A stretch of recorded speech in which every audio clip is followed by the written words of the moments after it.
Okay, looks like people are saying that they can hear me. That's good. Okay, because I've had some issues with that. Just want to make sure we're all on the same page. So, welcome to the first live seminar that I've done in AMS for 2017. I am going to be catching up on the other seminars. We did do a Q&A in January. I only had one person attend, and I'm trying to decide if really I want to post that Q&A session. It's very particular to her situation, so I don't know how useful it would be to the group as a whole. But that said, I'm back to being in the swing of it, and it's good to be here. And today, obviously, we're going to talk about email marketing and how I put, essentially 30 to 40 people a day on my email list. Now, let me just be clear about some of the expectations I have for you today with this seminar and what I'm going to talk about and what I'm expecting you kind of already know and have. This is going to be a tactical intensive seminar. So it's going to be hard to get it all today, and I don't expect you'll get it all today. I will have this up in a day or so here, the recording, so that you can watch it in AMS. And then obviously next Thursday you can ask questions about it in the Q&A session. But there's going to be a lot of tactics thrown at you today. What I'm expecting you have already in your kit of tricks is this, that you already have some sort of email service that you use and you know how to use it, that you already understand, tripwire offers and kind of the whole how it works in terms of offering something with respect to getting a subscriber on your list. I'm going to presume you understand a fair amount of internet marketing tactics. And so really today what I'm going to be focusing on are a specific tactic that I think is the most useful to putting people on your list. Okay. And we're not going to talk about strategy as much, although I'm definitely willing to entertain questions about it. And we're not going to really talk about what to do with the subscribers once they're on your list. This is purely about lead generation and acquisition today. Okay, so with all of that, let's get into email marketing, right? So they say the proof is in the pudding, right? And a lot of people are like, how did you put 1,400 people on your list in a month? I don't believe you, blah, blah, blah. Bottom line is, I ran a test last year, October to basically the week of Thanksgiving. And my test was designed to evaluate a specific tactical strategy of getting leads using the strategy I'm going to teach you today.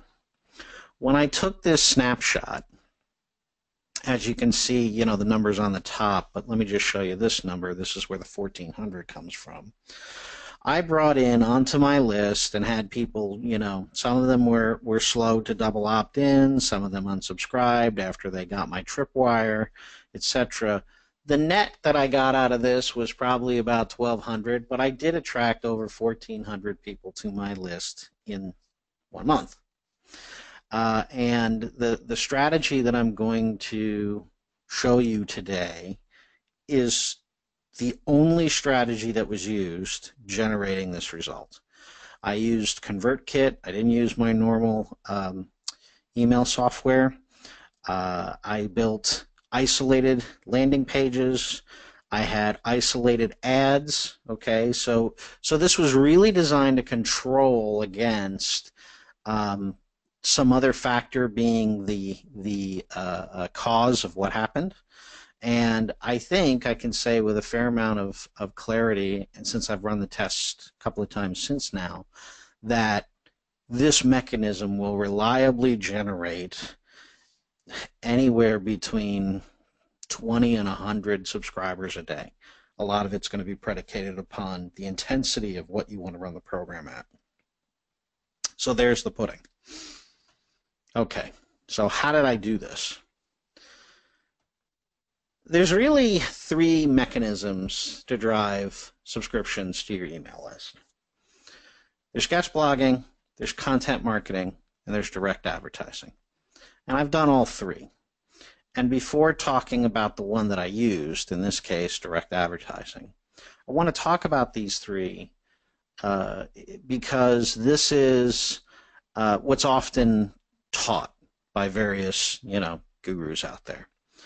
The most common tactic that's being taught right now that I see all the time, that's hawked by every person out there, is guest blogging. Does it work? Yes, it works. Guest blogging, though, I believe, is a horrifically slow mechanism to acquiring subscribers. It's a good news, bad news situation, though. The good news is the subscribers you do get will be ultra sticky, and they'll be very into you. The bad news is you're only going to get a handful of them, and you got to do a tremendous amount of effort to get that handful. Okay? I have guest blogged for the most popular blogs in my niche. I can pretty much get any editor to say yes to my submissions. If they accept unsolicited submissions, I have almost 100% hit rate on that. And in the case of when you have to be invited in order to submit, my hit rate on that's about 80%. Okay, I get published pretty much wherever I want.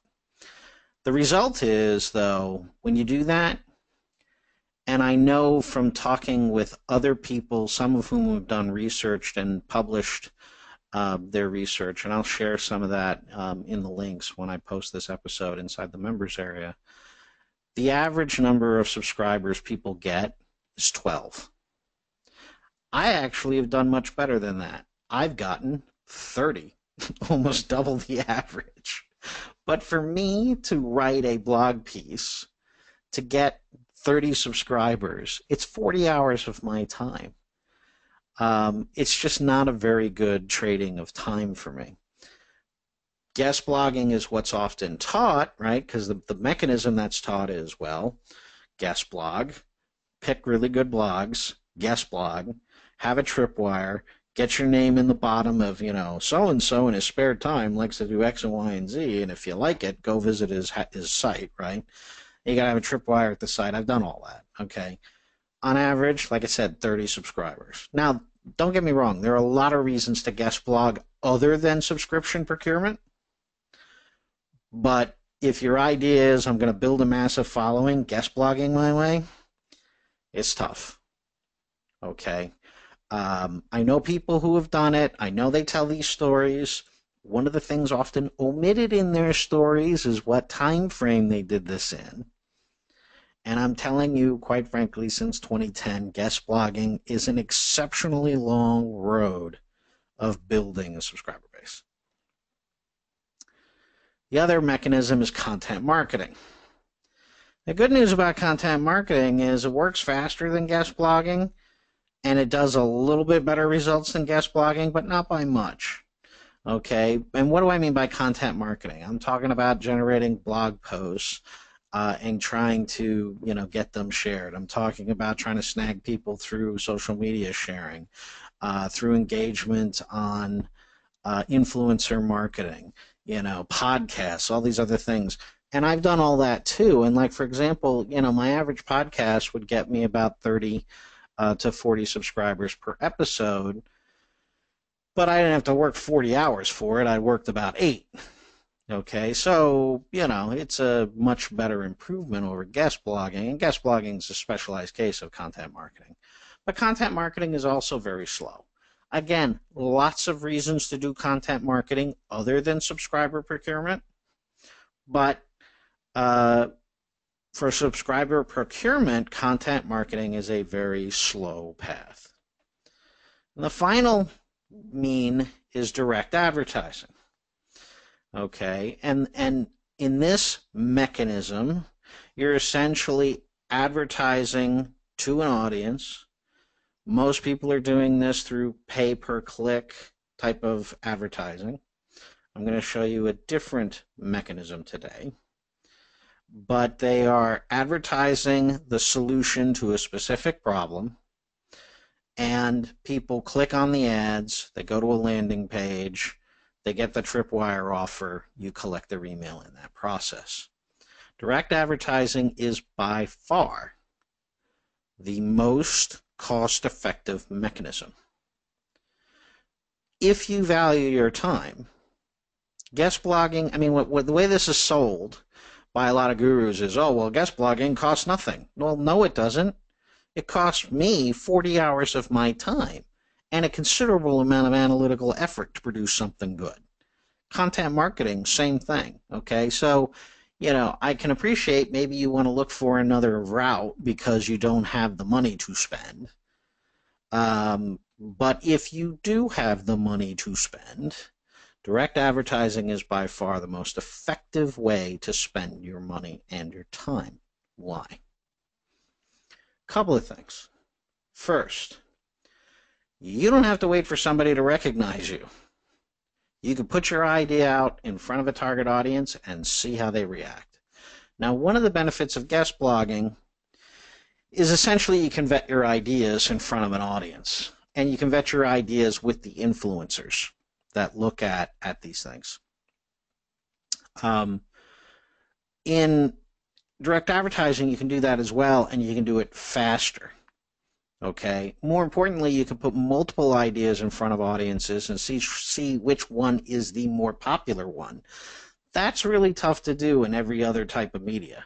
Yeah, you can write 5 or 6 blog posts at once, but you know it's not a fair apples to apples test. You're not necessarily comparing against the same audience every time. It's very hard to do it in content marketing, and you know it's hard to know what people are responding to. The real issue, though, is speed. In guest blogging and content marketing, the lead time is weeks. In direct advertising, the lead time is minutes and hours.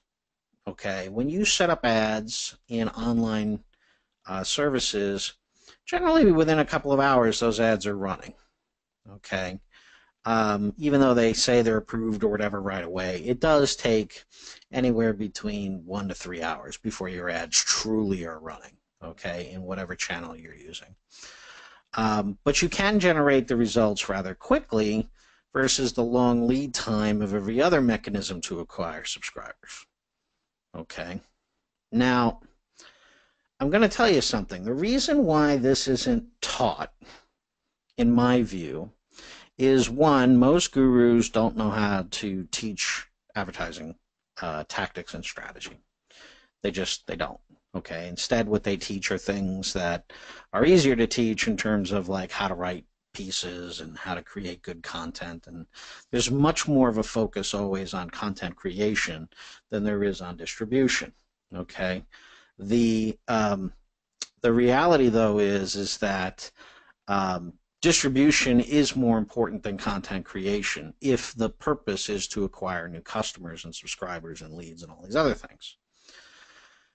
The real issue also boils down to most people who teach internet marketing do not know how to create campaigns that allow you to acquire leads in the form of email subscribers at a cost where that acquisition makes financial sense. Okay. The standard that I see bandied about all the time, and I'm not sure where this number comes from, is expect to pay anywhere between $4 to $6 per email name that you acquire through direct advertising. By the way, I'm going to show you that's not what I pay. And it's not that I'm a genius. It's I'm much more savvy at looking at what the acquisition costs are because of my experience in doing lead generation.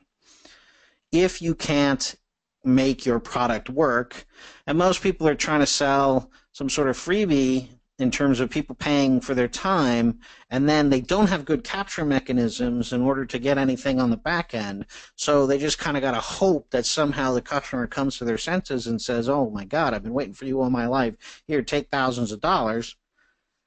They can't make it work, okay? Not even gurus can make it work. And so I've seen just a lot of people flush money down the drain. The gurus that do use direct email or direct marketing through email, and the ones that then advocate getting those subscribers through advertising, they have very strong capture mechanisms on the back end. So they can make it work. Or often they're direct advertising straight into a conversion funnel, which actually is the best way to go. That said, if the notion is you want people to know you and you want to get them on your list and you want them to pay attention to you, you are attempting to make a sale of them paying attention to you. And you have to ask yourself, what is that worth it to me? For most people, I'll be honest, I think that that number shouldn't be more than $2 because you don't have a strong enough relationship out of the box to know, and here's the thing, these people are going to fall off, some are going to unsubscribe and everything. If you try to keep your direct acquisition costs under $2, you probably will wind up with subscribers that over time might be worth the revenue stream of what it costs to acquire them. Now, there are many ways online to do direct advertising, and I've pretty much done them all, okay? Whatever channel you want to talk about. Here's what I did for this test and what I believe. I'm very positive on it. I don't get a kickback from this vendor or anything, but what I use is Facebook. Why? Well, the real reason why is because I remember my history and I've been around longer than most people who are quote-unquote internet marketing gurus and most people who have marketed online. Okay, I've been doing internet marketing off and on since about 1999. And it's hard to think now about what life was like before Google, but I remember life before Google. I remember in 2000 when Hotbot was what everybody used to use for search, and Google was an experiment. By 2004, Google was very much in play and was very much trying to buy tons of business by overexposing advertisers' ads in pay-per-click. Okay? By 2007, 2008, Google basically had locked up the market. They were, for all intents and purposes, a monopoly. And they are, to this day, essentially a monopoly in terms of paid click advertising, Bing, Yahoo, whatever. I mean, basically Google leaves them scraps enough so that, quite frankly, the government doesn't come in and say, well, this is clearly a monopolistic market and you have to be broken up. They're keeping it just at the fringe, where essentially the other players are having about 30% of the market, but Google basically bought its way to 70% of the market, one, by being first and coming up with the idea, but two, they, in the early period of time, they overexposed the advertising. So if you paid for $10 worth of advertising, to make sure that advertising worked and you got hooked, they gave you $100 worth of advertising in terms of exposure. So essentially it was sold like crack. First they got you hooked, then they jacked the rate. Okay. Facebook's doing exactly the same thing right now. They have two broad pushes. One is in the text ads, which is what I'm going to show you today primarily. The other is in terms of the video content and video ads. Video ads are actually hotter and cheaper than text ads, and I'm very good at text ads, but I can shave off 90% of my cost with video ads. Problem with video is the upfront cost of building video ads that are good, that work, okay? That said, though, I have managed for clients millions of dollars of pay-per-click spend over the 10 years that I've done pay-per-click management, okay? There is nothing on Google that is a quarter anymore. I mean, I remember back in 2004, right? 5 cents, 25 cents, get this keyword, get that keyword. Any keyword that has any real consumer significance starts at about $100 now for a click. We're talking paying $100 to get a guy to look at your website. And some of the most expensive keywords, oddly enough, are in mortgage banking. Those people are paying $400 or $500 a click. To make it work, they got to have a really extensive back-end upside. And they do, you know. But most people, you know, and I've spent a lot of time and money when I ran my agency getting leads for people through pay-per-click. And Facebook really didn't play in this game. You know, really they haven't been in this game since about 2014, 2015. They're heavy into it now. And they are like Google tried to buy the market in the 04-05 timeframe. Facebook is trying to buy the market now. I can see it in how my ads run. My reach is my cost per thousand is much lower than I suspect it should be. My reach is much better than I think it should be. My frequency rates are much better than I think it should be. I know that basically they want me to keep spending, and so they are overexposing my ad and optimizing the algorithm as a consequence of the overexposure so that my ads actually perform better than they probably otherwise would if the market was more competitive. So basically, of all the paid search out there, I shouldn't call it paid search, of all the paid direct response kind of click marketing, Facebook out of the gate should give you a higher ROI because they expose your ad more so than what you would get with Google or Bing or Yahoo or Twitter or anybody else. Okay, they're trying to buy their way through the market. And they've got the cash and they can do it. You might as well take advantage of that fact. It won't last forever. I don't know how much longer it'll go. Okay, on the text ads, I already see some shortening up. It's still really great, don't get me wrong, but it's not as great as it was a year ago. On the video ads, it's wide open because they're going after YouTube. And YouTube's definitely feeling the pinch. So if you really want like penny per view, you know that's the way to go. Okay, is text ads. Lowest I've been able to, or rather video ads. Lowest I've been able to do on text ads a year ago was about 6 cents. Now I'm paying 12 to 15 cents. It's still nothing, okay? But in percentage terms, that's a real increase, okay? That's an over 100% increase. That said, still way cheaper than pay-per-click through somebody else. So they're attempting to buy the market. That gives them an advantage in your favor, okay? Second thing about Facebook that I think gives them an advantage is, and this is key to how you advertise in Facebook. Facebook is more like commercial television in terms of how you advertise. In Google, there is consumer intent, there is search intent, and if you are Google certified, essentially what you are is an expert at figuring out how people articulate their desires and what the meaning to their desire is. When nobody goes to Facebook and says, and basically does this, you know, I'm thinking about buying a car, I'll go on Facebook and see what people say. Nobody does that. That is what happens on Google. So it's a completely different show.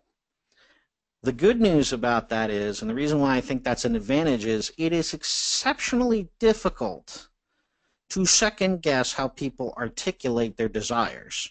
It is considerably less difficult to articulate who people are to a search engine, okay? It's harder to articulate what you think is in their heads than it is to articulate who you think they are in terms of their behaviors. So you don't need to think through the pathway of search intent. Instead, what you have to think through is essentially behavior and avatar. And that's a heck of a lot easier. And the Facebook algorithm is much better than Google's algorithm about figuring out who to show your ad to. And we're going to talk about that in terms of the difference between the relevance score and a quality score. Finally, because it's so cheap, you can test lots of ideas very fast. Okay? One of the things I'm going to teach you in this seminar is you can't just run one ad. That's like suicide. If you feel compelled to do that, email me. I'll be happy to take your credit card number, and I'll spend your money better than you will on me, because you're going to just blow it out the window. What you have to do in Facebook is test a myriad of strategies simultaneously. The good news is each one of them hardly costs anything. The other good news, and this is not true in other paid search media, you can start with a very small test, $5, $10 a day even.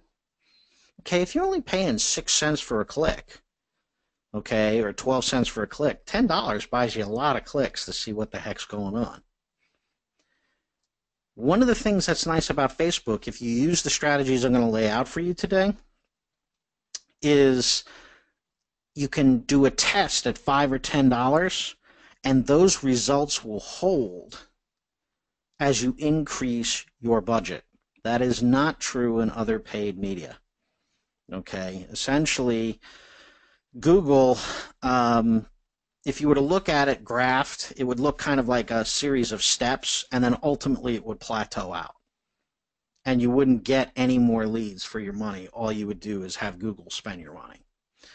In Facebook, that curve looks more like a ball flying through the air, okay, where it's an arc.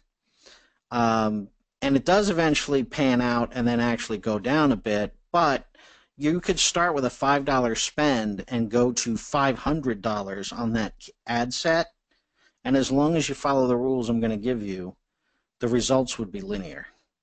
So if you got 10 people to say yes to you at $5, you'd get, 10,000, right? No, double, yeah. So you'd get 1,000 people to say yes to you at $500. That actually is true in Facebook. It's not true in other paid media. And I'm going to explain to you why and how in a moment. So those are the advantages of Facebook. And what I really wanted to test was, okay, can I do this cheaply and simply? Can I actually get 30, 40 people a day to my list to download my download, which would tell them essentially my philosophy. I wanted them to pay with their time. I wanted people to raise their hands and start paying attention to me. Could I do that? Well, yeah, I could. Here are the two campaigns, and you can see one is a lot better than another. And quite frankly, at the end, I stopped running the webpreneur avatar and instead ran only the solopreneur. And I'm going to show you behind all of this today. I'm going to show you screenshots from my business manager account. These are the results, okay? And that was the cost per lead. And a lead was someone who downloaded my download and doubled opt-in, okay? And that was the consequence of using the pixel and everything else. Now, again, if you don't understand what these things mean, that's cool. You can ask the questions later. Today, I'm just going to kind of assume you do. But essentially, the Facebook pixel pays attention to how people interact with your website, and you can tell Facebook to optimize for certain types of conversion paths through your website, and then you can call them whatever you want. In my case, it was a lead, and a lead was someone who saw the ad, went to my landing page, filled out the email, went to a confirmation page once they got the email, sent it in to me, and then got the confirmation and the download after they double opted in. And you can do all that with Facebook, and Facebook will pay attention to that process and optimize for it. Google, that is very tough to do in Google, I think, compared to Facebook, but that's what I did, and as you can see, it's over 1,400 leads there.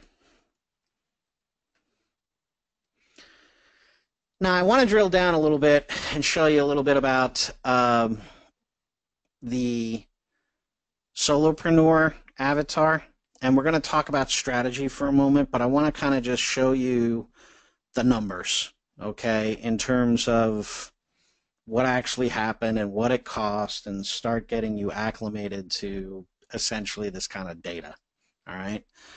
I spent $1.12 per name in this campaign. I got 6% click-through rate. By the way, the average click-through rate on Facebook, all markets, all capabilities, is 2%. In advertising, it's actually smaller. Marketing education, it's actually smaller. It's more like 1.8%. So I did 3 times the average. I'm going to explain to you why that's the case.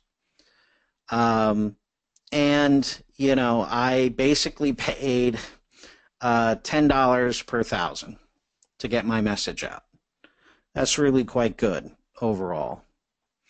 But I want to show you there's a whole series of ads. Okay, and I'm going to explain to you what I did and how I did in these ads. But I ran a whole bunch of ads, and you can see there's different results in terms of how many leads were generated, how many people had to see it in order to generate the lead, how often, what did it cost, all that good stuff. There's a couple of areas you need to pay close attention to when you start to do this for yourself. And there's a bunch of things I want to talk about today in this seminar that are the most important. So I want to point some things out to you. First is relevance. We're going to talk a lot about what relevance means. But for now, essentially what relevance is how strongly compelling is the ad to the audience that I'm showing it to. In this case, the ads were being shown to people that I basically call blogger focused. Okay, these were people who were very interested in blogging, but I'm going to show you the actual targeting in a bit. And these ads were all very relevant to them. Okay. Relevance is really important, and I'm going to talk about it in some depth. The other key indicator to take a look at is basically the cost per lead or the cost per click or the cost per transaction, whatever it is you're doing and optimizing for on Facebook. This column is what you have to pay close attention to because it's what you're actually really paying for the cost per activity. Okay, click-through rate. Anything over 2% is better. And you can see I have some that are under 2% and some that are over 2%. And you can see, and here's the funny thing, you look at that click-through rate, one of the things that happens is as your reach goes up, if your ads suck, these numbers all get worse. So you may think early on, I'll be honest, I made this decision very early on just to maximize the one ad, the one with the woman staring at the laptop. I did that when the reach for all of these was around 800. I let them all get to the same level of reach. These click-through rates held as the campaigns ran. That's how I knew it was the right ad to emphasize. You got to pay very close attention to the click-through rates because if they're not clicking on the ad, then they're ignoring it. Okay? And so the click-through rate is going to determine your cost per click. It's going to determine your cost per 1,000. It's going to determine essentially what you're going to pay per lead. All right. So those are the numbers. All right? The cost, the relevance, pay close attention as we have this discussion about relevance, cost, and click-through rate. I want to talk now about, okay, got it. Facebook's the thing. Yeah, got really great results. How? Okay. Here's the strategy of how you do this if you're going to use Facebook. At the top level, it's not complicated. It's simple, but not easy. There's a couple of key steps.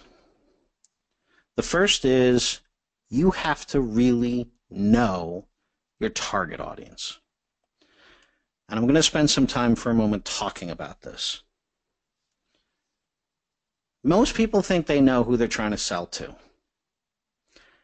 As a marketing expert, let me tell you how I evaluate these conversations when I ask people, who are you trying to sell to? If the person whom I ask that question to tells me who they're trying to sell to in terms of their own product or service, we sell to people who need widgets because widgets are important and there are people out there who need widgets. If that's essentially the answer I hear, I know for a fact they got no idea who the hell they're selling to. because that's not, you know yourself and you know the people that buy your product. That doesn't mean you know who you're trying to market to. If the person says to me, look, there are people out there who they're this age, they're like 35 years old and they like sailing and, their kids are in college and they're educated and, this is their political views and these are the TV shows they watch and this is what they're about. And in this aspect of their life, they come to us because they've made these conclusions about our product or service. Then I conclude they know who the hell they're marketing to. Okay. Because they know essentially where they fit in that person's life, and they know the other aspects of what's going on in their life. And they understand the journey that the customer takes from what they're doing in life to making the purchase to buy the product or service. Now, in my case, in these campaigns, I actually had several avatars that I identified and marketed separately. Okay, one was webpreneurs. These are people who were primarily bloggers and podcasters. Those were subsets that I marketed to, by the way. They were bloggers and podcasters, but mostly they were focused on web, and what they wanted to do was use content marketing in their building their websites in order to generate traffic and sell services. Most of these people came from a non-marketing background, and most of them are trying to essentially sell some sort of digital good, and what they're looking for are strategies and techniques that they believe that will amplify their traffic. Okay, notice none of that description I just gave you includes what I sold them, which was essentially marketing strategy. There were other avatars. There were mompreneurs. There were what I called kitchen table empire. These were people who wanted to, they already are working, both parents are working, but they're, want to start a small business on the side on the internet. They're different than the webpreneurs, okay? The solopreneurs are different from the webpreneurs. Small business people that I marketed to were different from the webpreneurs, from the solopreneurs, etc. So in other words, you have to build avatar ideas of who the heck you're trying to sell to, and it isn't about what you offer as it is so much who these people are. And if you don't know who these people are, you're screwed. So if your ads fail, almost always it's because you have no idea who you're selling to. You really haven't put in the work to figure out who the heck to target. Because the next step is once you know who the heck you're trying to sell to, Facebook, again, nobody says, you know what, I want to buy a car. I'm going to Facebook and see what people have to say. That's not how it works. They're on Facebook talking to their friends, playing games, looking at stupid cat videos, whatever the heck it is they're doing, and your ad, which better be content and not just an ad, your ad is going to try to catch their attention in the middle of all that. The only way that that works is you have to know what their behaviors are in Facebook, who they like, who they don't like, what they like to do, what they talk about. It's funny because I had one colleague, and he was essentially trying to sell people email list management. And he's like, well, I should talk to people who are talking about email list management. And I'm like, who the hell are those people? And he goes, what do you mean? I said, well, if they actually write on Facebook, hey, email management is the bomb, who the hell is that person? He thinks for a minute and he goes, well, they're probably competitors talking about email products. Yeah, they probably are. Okay. Are those people likely to buy your product? Well, no. This is what I mean by you got to align behavior and not like keyword intent. You have to understand the behaviors of your audience because you're going to insert your ad in those target behaviors based on who they are, not some supposition about what they want. And this little tidbit, these two pieces right here, I don't see anybody ever talking about in terms of Facebook marketing. This is why I think I've been more successful than most, because Facebook's algorithm, as I'm going to explain to you, is really optimized to figuring out what's inside people's heads and showing them the right ad at the right time in order to try to get the sale for you, much more so than Google ever was. Okay? So the you got to know who you're selling to, you got to know what makes them tick, and then you got to run 6 to 8 ads per behavior type set within the avatar. That means for most people, you're not running less than 24 ads. Period. And you're going to change them on the basis of the headline. You're going to change them on the basis largely of the pictures. Headlines and pictures are what get people to stop scrolling in Facebook. The chances of you figuring out how to even hit a base hit on one pitch, it's not impossible, but it's pretty close. You have to run a panel of ads, and I'm going to show you that.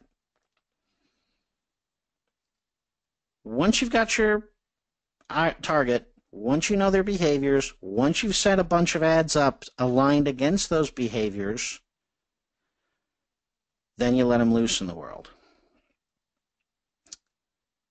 I'm going to tell you something that I think, if you remember nothing else today, remember this.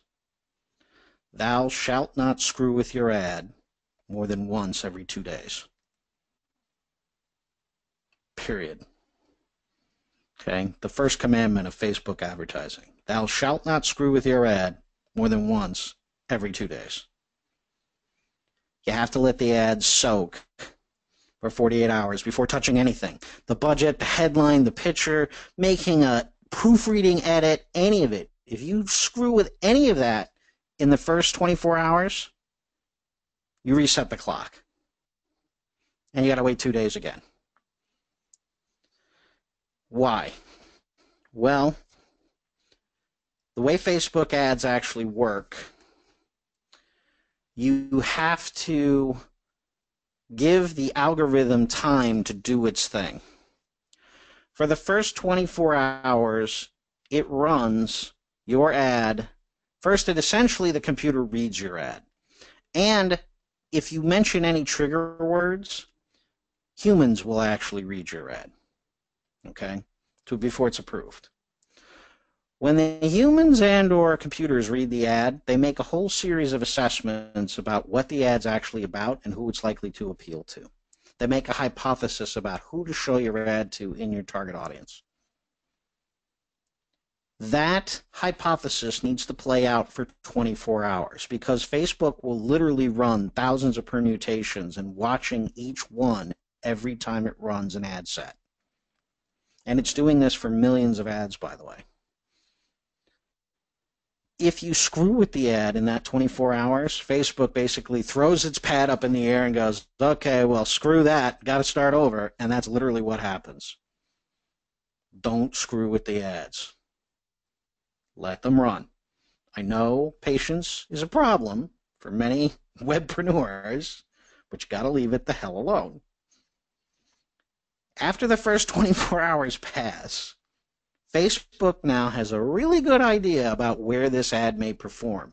Not that your ad will all of a sudden perform super awesome, but given all the hypotheses it's made and all the tests it ran in the last 24 hours, it's going to come up with a set of hypotheses about who to show the ad to that thus far have given it the best return. It will then optimize against those strategies for the next 24 hours. If after 48 hours you look at your stuff, that's when you can make a decision. Because Facebook has optimized the ad against what it tested was probably the best chance for success that you will have with that targeting and ad set. Now, once those 48 hours pass, the data isn't going to get any better. And the results aren't going to get any better if you turn up the spend, if you do anything else other than change your pictures and your headlines or your targeting. The ad won't get any better. So if the ad's crap after 48 hours, shut it off, because all you're doing is blowing money out the door. Usually within 4 days, you should have clear winners like I did. I mean, going back,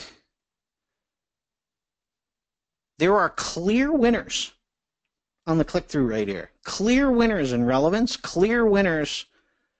And again, remember, all of these were, they were about 1,000. They were all around 700, 800, 900 before I shut them off. You will have clear winning ads in your list. Shut off all the garbage and amplify the ads that are working. And if you ran, let's say you have 5 avatars, you're going to find a couple of things. Only 1 or 2 of your avatars are going to be worth advertising against. Fine, shut the other 3 or 4 off. Within that avatar panel, you may only have 1 or 2 ads that are doing well. Fine, shut the rest of them off. Okay? This is how you keep the lead cost down, and this is how you keep the click-through rates up. You want to show the best content to the most fruitful audience, and Facebook is more than happy to leverage the entirety of its entire psychographic database to help you figure that out. It's really quite amazing what Facebook offers. Okay, I think we talked about all this already. Requires a strong understanding. You'll have to test multiple angles, all of that good stuff. I'll just let you soak in again. And I can't stress enough knowing who you're targeting. And not in terms of what you think people think about you, but who these people actually are. And this is what makes Facebook, I'll tell you, Facebook advertising is tough because you got to really think through who the heck you're trying to show this content to and why they'll find it valuable. It's tough. That's why I said this is simple but not easy. The number one mechanism, by the way, to know if you've got your targeting and your ads aligned is the relevance score.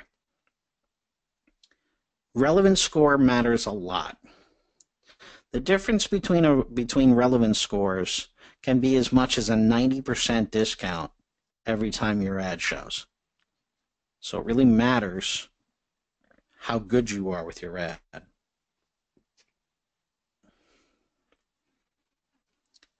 Now, I want to talk a little bit for a moment about what the scoring is and how it works, and I'm going to tie it to something that maybe some of you know about, which is the quality score in Google.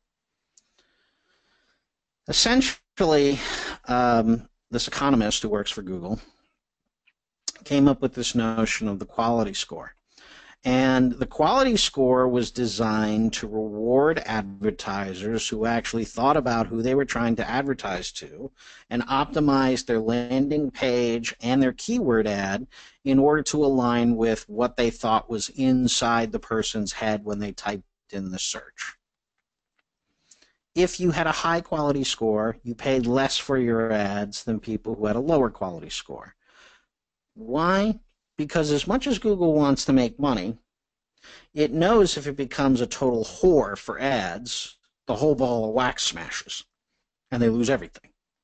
So they're trying to walk this thin line between allowing advertisers to sell, their goods, but at the same time still maintaining high relevance and quality of the experience of using Google search. Facebook's got a similar problem, okay? If all of a sudden, let's take the extreme. I'm, the Omaha Beef Association, and I decide I'm going to show my Robert Mitchum ad of, beef, it's what's for dinner, to only vegetarians. Would Facebook take my money? Oh, yeah, they'll take my money. But I'm going to pay pretty dearly to screw up their network. And at some point, they'll actually stop showing my ads if it's routinely hated and the quality score actually hits 1 or 0. rather the relevance score, they'll stop showing the ads. They'll discontinue the ads. Um, Relevance is exactly what you think it means. You think what what you think is important, what they think is important, and where the overlap is what's relevant. That relevance, excuse me, is determined through this highly complex formula of watching how people respond to your advertising. If they're clicking on it, if they're commenting on it, if they're sharing it, it's determined to be highly relevant. If they're ignoring it, if they don't stop on it, if they say this isn't relevant to me in the responses, if they try to hide it, etc., then it's not relevant. Relevance score is by far the most important metric to take a look at and to keep your eye on closely over the first 10 days of your ad spend, because it's going to determine whether or not your ad really makes you any money. Let's talk about the scoring range and how this all works. So relevance scoring is determined between 1 and 10. 1 is your ad's garbage. 10 is, oh my God, I came to Facebook just to see this ad. So in other words, they really like the content. When most people's ads start out, there are 3, 2 or 3. Anything between 1 and 4, shut it off. You're paying more than anybody else to advertise in that similar market, in that similar audience. Your ads will start here, but they won't stay there if you've made good ads. My ads all started actually out of the gate as a 5. And then they moved up to 10, 8, 9, and 10. But if you've been running your ad for 2 days and it's still in the 1 to 4 range, then shut it off because it's garbage. Most likely, if you do know your audience, most likely the reason why it's not performing well, this is going to sound lame, but I know it to be true, is the headline. Okay? It's just not compelling enough. Or you're using stock photography that's been so well worn, it gets glossed over. Okay? Potentially, if you have a really good headline and it's still not working. But most people are choosing reasonably good pictures. It's usually the headline isn't relevant to them. But in any event, stop running it. Because what 1 through 4 means is your ad, I'm just not that into you, period. Anything between 4 and 7, the ad's probably salvageable, but there's a mismatch somewhere. My guess would be it's a targeting problem. Because what a 6, 5, 6, 7 tells me is, look, people are stopping and reading the ad, but they're not stopping and looking at the ad or interacting with it at a very high intensity. What that usually tells me is you've got a good ad that you're showing to mostly the wrong people. Because when the right people do see the ad, they interact with it.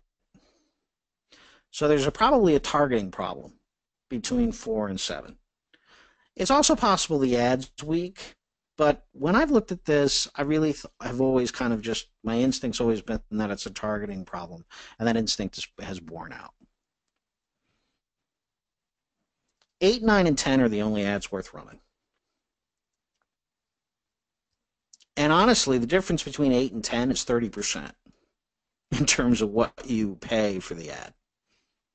It's a 30% differential. So it's worth trying to run only 10s. Now, if you look at the distribution of ads on Facebook, and people complain Facebook advertising doesn't work, right? I see all these blog posts, Facebook advertising, blah blah blah, doesn't work. This is why a lot of gurus are like, nope, you just got to guest blog your head till it explodes. No, the bottom line is most of the ads on Facebook are garbage. That's why most of you are ignoring them, because they're ads and they're not interesting and they're not relevant and they're not useful to you. As you can see, when you get from 5 on, the difficulty and the number of ads that are in those groups dramatically drops. It's unheard of to have, like I have, all these 8, 9, and 10 ads. It's not that I'm like a genius at it. I'm going to explain to you exactly how I do that. It means you got to really, really think about who you're trying to show your ad to, and should it even be an ad? Most of my stuff actually wasn't ads, but content and commentary that got people to think I was interesting, come to my site, look at my site, look at my ad. Many of them commented on what I was running. Many of them shared it. It was useful. Okay, that's a small sliver of the content that is sponsored on Facebook, which is why if you strive for it, you'll actually stand out over the noise. But it's really hard.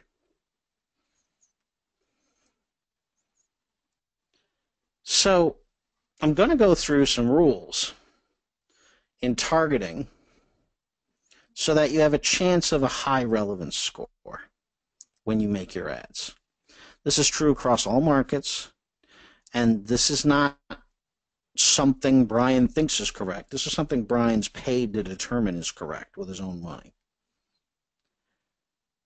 First rule, when you're putting your ads together and you've got an avatar in mind, we should not target a market. And Facebook will tell you the estimated number of people in your targeting audience on the side. I'm going to show you screen captures of it in a minute. You should not target a market that is smaller than 500,000 people and bigger than 1 million people for when your budget per ad set is between $10 and $100 a day. Now, when you're setting up these ads, if it's 1.5 million, don't flip out. Okay, if it's 2 million, don't flip out. If it's 10 million, stop. Okay, the market's too big. If on the low end, it's 200,000, 300,000, don't flip out. If it's 10,000, it's too small. Why are we looking for this, Goldilocks between 1 million and 500,000? The issue has to do with how much money you're spending on your initial testing, which I don't suggest should be more than, quite frankly, $40 an ad set a day. Most of the ads that I started were $10 a day. Again, if you're only paying $6, $10, $12 a click, or sorry, 6, 10, 12 cents a click, $10 gets you a lot of clicks to figure out what's going on. If you pick more than 1 million people, your market size is too big for Facebook to make any meaningful assessment in its algorithm hypothesis testing to know who's a good bet. If you pick less than 500,000 people, you're not going to have enough of them online during the day to run sufficient tests. That's what drives the variance limits. Okay? And you're going to actually see in some of the things I'm going to show you, I broke both these rules. It's okay to break the rules if you're, running a test and you know what you're doing. But I'm trying to give you some general rules to keep you in the conservative zone. And when you put these things together, no smaller than 500,000, no more than 1 million for the test. Okay? Between 500,000 and 1 million people, that sounds huge. But what you're really talking about, if you abide by those markers, is on any given day, your ad can potentially be shown to about 25,000 people in your target market. And think about this: if you're spending, let's say you're spending $30 a day in your test. If you're spending $30 a day in your test, that means out of those 25,000 people, you're probably going to be shown to about 30% of them. So that's a pretty good sample of who's available in your market segment every day. If you dilute that sample by, let's say you're only going to be able to show to 20,000 people, but your market segment is 100 or 150,000 people online at any time, it's a lot harder for Facebook to figure out how to optimize. Okay? That's why that's the logic behind this limit. And I can tell you that I've tested with all this. I've increased the limits, decreased the limits, made highly focused samples, made utterly broad samples. I'm not going to go through all the data with you, but the sweet spot is 500,000 to 1 million people. Second rule or guideline, do not target with more than 10 factors. Again, the problem boils down to how many variables do you want Facebook to try to optimize against? Generally, 3 is enough. That said, I can conceive of campaigns where you may need a lot of factors. 6, 7, 8 factors. My guess is most of the people who are going to be that level of specificity, they're probably advertising a destination. So they're looking for people who, like, for example, let's say I'm representing Disney World. We want to advertise to people who are going to visit Disney World in the next 3 weeks. Believe it or not, you can actually do that with Facebook. And it's pretty amazing how that works. But essentially, Facebook's like, well, people are so crazy to talk about what they're doing and where they're going and, like vacations and things like that. We pay attention to all that. Plus, they corroborate it with the data that they get from the credit card companies that they're buying every second. And they can essentially corroborate the data, and they can figure out who's traveling where. To set up that type of campaign, it's about 4 or 5 variables. So I can see on top of maybe the 3 or 4 variables, you may need 4 or 5 variables to capture people who are traveling to a destination. Okay, if you're really trying to set up a very highly focused consumer type of approach to catch people's eye, I can see you could have 7, 8, 9 factors. Typically, stay with 2 or 3. Third rule, target by what people like, not what they want. Okay, so in your audience targeting, you're going to use the mentioning and the likes and things like that of people that are iconic for your market avatar. For example, when I was marketing to the entrepreneur sect, I had key entrepreneurs as the market segments to define the factors. So, for example, if they liked Elon Musk, if they liked James Altucher, if they, had read Jack Welch's stuff, okay, and these were for entrepreneurs, essentially the kitchen table empire people. Facebook looks at how people behave and what they like, not so much what they want to buy. Again, it's not a consumer-driven media channel. So when you set up your targeting, let's say, like I said, my colleague that sold email marketing, he was like, well, I'm going to target with email marketing. No, this isn't Google. It doesn't work that way. You have to target on who these people are in terms of their walks of life, not what they want to buy. The final thing is this. Your entire ad success boils down to 2 things, the image and the headline. The headline needs to be something spectacular, and that's tough. And the image needs to be something that equates to an evocation of an emotion. What I often use in my ads are people smiling, people happy, people connecting, people, that are attractive, people that, are looking at the camera. Okay, our brains are programmed to stop and scan those images, believe it or not. It's subconsciously unavoidable. So I don't use them. If I were selling like a traffic, product. I wouldn't have pictures of traffic jams. I wouldn't have pictures of, blurred traffic images. I wouldn't have, pictures of, website crap. I mean, that's all the stuff you see, right? And if you notice that the people who are pretty savvy about it, although a lot of these images are starting to get overexposed, they usually have pictures of a woman who's looking at the camera with an expression of surprise. Why?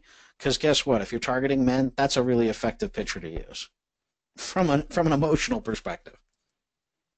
All right. So your ad boils down to your image and your picture. And relevance scoring, again, one of the key factors of relevance scoring is, do you stop scrolling to look at the ad? If you do, your relevance goes up. Okay. So I'm going to show you how this all works together. This was the ad I showed you before that was paying $1.12 a lead. I have one factor. I have 2 locations. I was focusing on bloggers. Notice blogging isn't one of my targeting factors. Amy Porterfield. If you are a blogger, you know who Amy Porterfield is. She's basically the queen of Facebook. If you're a blogger, you know who Copyblogger is. You know who Digital Marketer is. You know who Ryan Deiss is. Now, I added these 2 at the end. Screw the 9 to 5.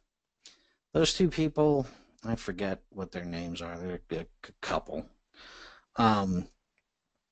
Basically, they're like Johnny Paycheck's song, Take This Job and Shove It. The whole notion is you can create a blog and tell your boss to go stick it in his ear.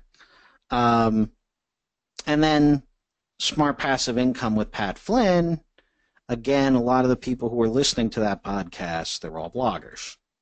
They all want to use blogging to get to where they go. If you look at my estimated daily reach, you'll notice it's under 500,000.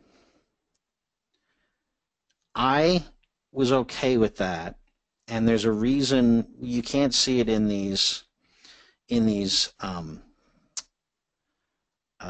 screenshots. The reason why it's so small is I was looking to capture only people on desktop in Facebook. I wasn't using the audience.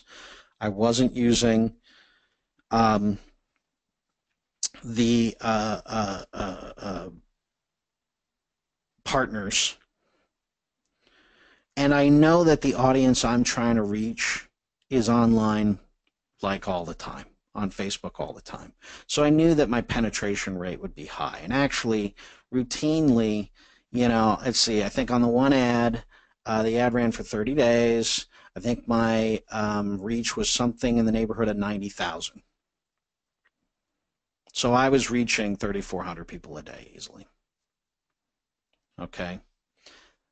There's my 2 ads, the 2 highest performing ads. Now, the one with the woman smiling looking at the laptop was the highest performing ad. You'll notice they have exactly the same content and exactly the same headline.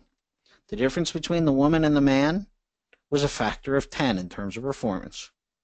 This is why you have to try multiple pictures, multiple headlines. This is a matrix of tests that you have to run. And the answers are going to be clear. It's not going to be close. My pictures are all designed to evoke satisfaction and contentment, success.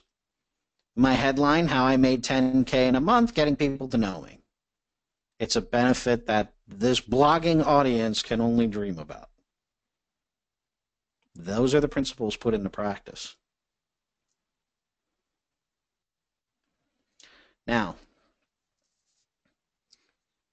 once you're getting them to click, you got to send them somewhere. Okay? You're going to send them to landing pages that you must optimize for the avatar. Again, I'm going to presume you know how to make tripwire offers or first impression incentives or bribe to subscribes or whatever you buzzword you want to call them. You have to construct your landing page to dovetail the experience with the ad, okay? So, you've got these ads here. You can't all of a sudden send them to some landing page that's going to be jarring. Otherwise, they'll bounce. That negatively impacts your relevance score, even if your click-through rate is high. Now, to recap from an earlier AMS episode where we talked about landing pages and why people buy for 3 reasons. It speaks to them, they think it makes their life better, and they have to buy it because it's who they are as people, and if they don't buy it, their heads are going to explode. So we buy things consistent with ourselves, we buy things that we think better our lives, and we buy things that we think these things are made for me. Okay? Great landing pages have a great premise. An effective landing page is one that grabs me with the headline, engages me throughout the copy, compels me to take action before I reach the offer. A great landing page has a strong premise. This premise has to be tied to the avatar. That's why you have to make a different landing page for each essential ad test set. You got to grab me with the headline. You're going to have to test multiple headlines per set. You have to engage me with the copy. You have to compel me to take action. It's funny because it's amazing to me how many people just don't ask for the sale. And if you're asking for somebody to download something, you got to tell them, hey, guess what? Put in your email and download now. You'd be surprised at how many people get lost between landing on the page and the sale. Now, for this solopreneur or for the webpreneur test, I ran several landing pages to the webpreneur ads. This is the one that converted the best. It's a very simple landing page. This is the key offer in here. Very simple. How to attract customers and influence them to buy. That's what bloggers want. They want people to come and look at their stuff, and I don't know, a miracle happens, and they get tons of money. Now, many bloggers have no idea how to actually do conversion, so a lot goes wrong on the way to the battle, but that's what they want in their heads. The secrets I reveal in the guide. How using these strategies, they went from 0 to 150,000 followers. Do you think most bloggers want that? I think they do. How basically they distinguish themselves in heavy competition. That's the whole point of the Please Don't Tell case study in this guide. It goes on and on and on. They click to get the guide. Oops, sorry here. There's some sort of Cortana's going bonkers. Sorry. Oops.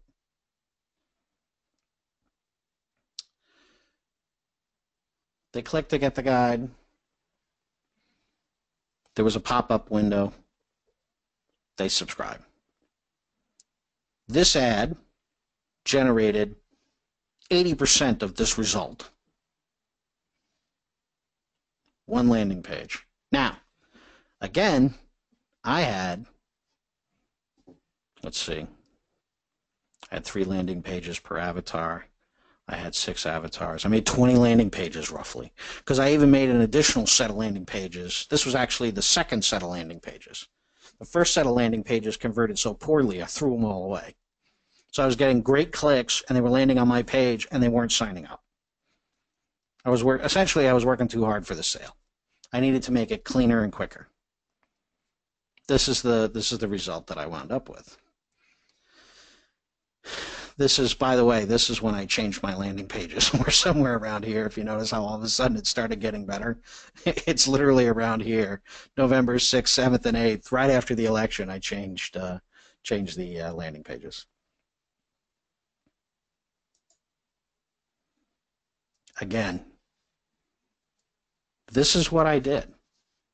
I knew my targets. I aligned to their behaviors. I ran tons of test ads.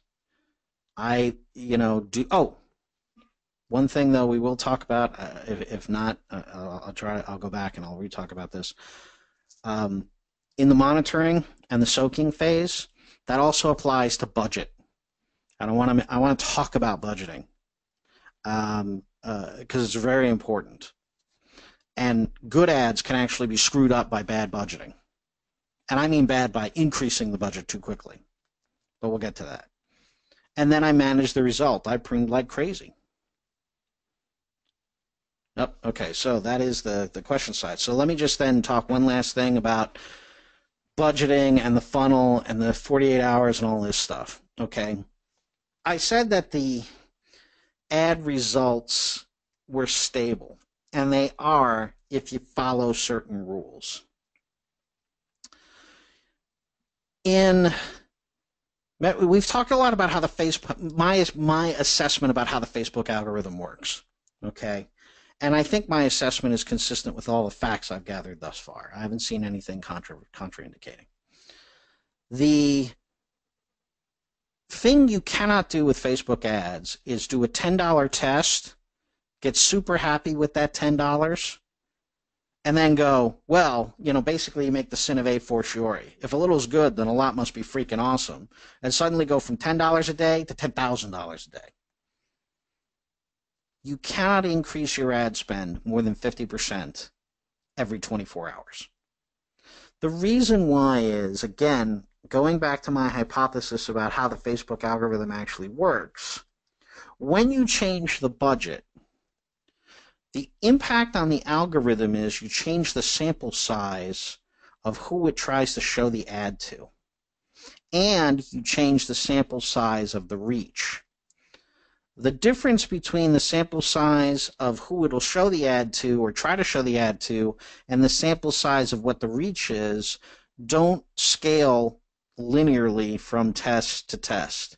So the $10 so to make this more simple, the $10 a day audience size doesn't look the same as the $100 a day audience size.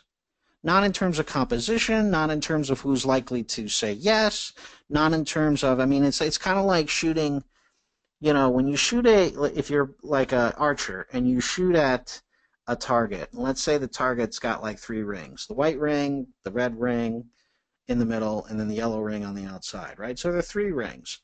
The bullseye is 1/3 of the target. It's pretty easy to hit the bullseye. If all of a sudden that target blows up 100 times, the bullseye doesn't blow up 100 times. Okay, the bullseye stays the same size. You just go from having 3 rings to having 10 rings.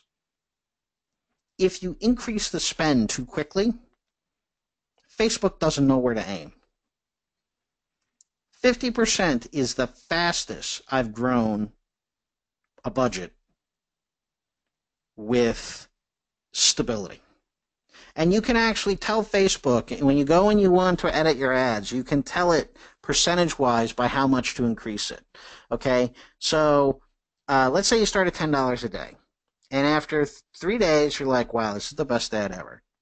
You can go to $15 a day. And then the rule is, thou shalt not screw with your ad. Okay, let it figure out and adjust. At the very minimum, 24 hours. But if you're patient, 48 hours. And then increase it another 50% from $15 to $22. And then leave it alone. And then $22 to $33. And every day or so, Facebook will readjust its probability algorithm as the target size grows. And so it'll essentially grow the high probability target center as the sampling rate increases and the sampling size increases. The problem if you go from $10 to $100, you can definitely do it, but essentially it's as if you fired off the ad to begin with at $100 and you didn't have any predicate test. So you're wasting your money. essentially. It will still take 3 or 4 days to get up to those results.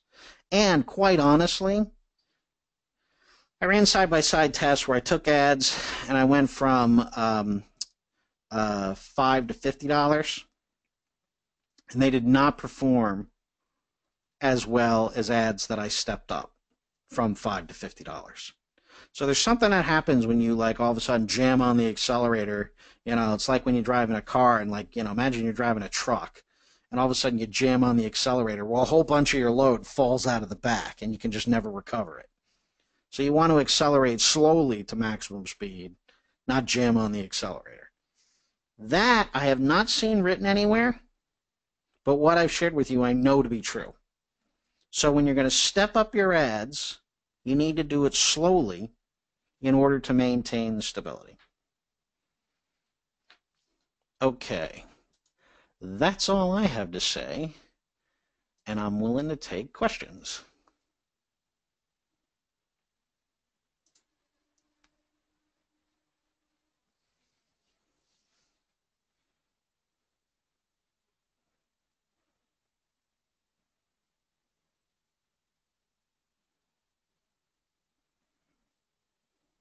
I'm just looking and waiting. If there are no questions, that's totally understandable too.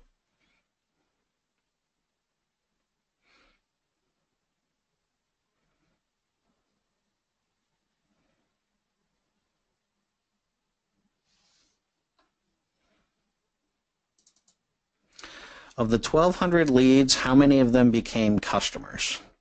Is what one person's asking. The sale I was trying to make was putting them on my list. So actually it was 1,400 leads, and I kept, in terms of people who didn't unsubscribe, I kept 1,100. Of those 1,100, I got 2 inquiries for coaching. Of the 2, 1 said yes. So if we were going to evaluate the ROI on that basis, I spent $1,400 to make $5,000. That's a little bit more than I normally pay to acquire, revenue. But again, this test was really about acquiring and building, your lead audience. Not so much in terms of direct sale. If I were going to do this process and was trying to evaluate it on the basis of how much do I have to spend in order to make a sale, there's a different way to go about that than how I did this. Okay? The real way to go about that is very similar to what I've talked about here, which is to set up the target, set up the behaviors, create the ads, and then instead of marketing a download or whatnot, what I would more likely do is market an automated webinar, because nobody's going to buy a multi-thousand-dollar product, sight unseen or service sight unseen. And so I would market a webinar that would then attempt to lead them into a consultation call with me. That would be how I would, if I were trying to do Facebook essentially as a direct response medium like Google search, that's how I'd modify this strategy. Again, today's seminar, everyone, how do I get people on my list? This is how you really want to just put people on your list. This is how to do it. If you want to essentially make sales, how do I use Facebook for direct response sales generation, sales lead generation? That's how I'd do it. Any other questions?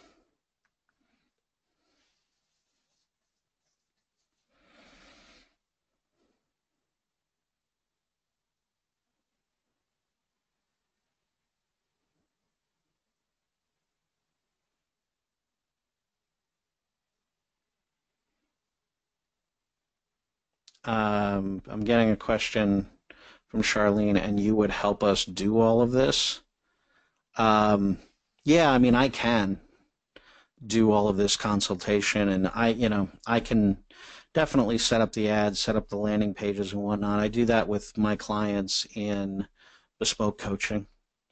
In terms of what I'm doing with my own business, if you've noticed, I pulled everything down. I'm going to be the process that I described to you in terms of using the Facebook targeting and using automated webinars in order to generate consultation calls. That's essentially the marketing that I'm going to be launching here as well. As I can show you from the ads, and everything, I know this works. The question is, you have to think through what's the end state you want and then back it up through what's the process that gets you there. And so, yeah, I can definitely help people with all of this. I mean, it's now that you guys have seen what it takes, it's tough to manage it all. Thus far, I've been doing it just for myself, but I've also been consulting with others where I've talked with even other marketing gurus, believe it or not, about essentially the relevance score too. That seems to be a big mystery to everybody, is the relevance score.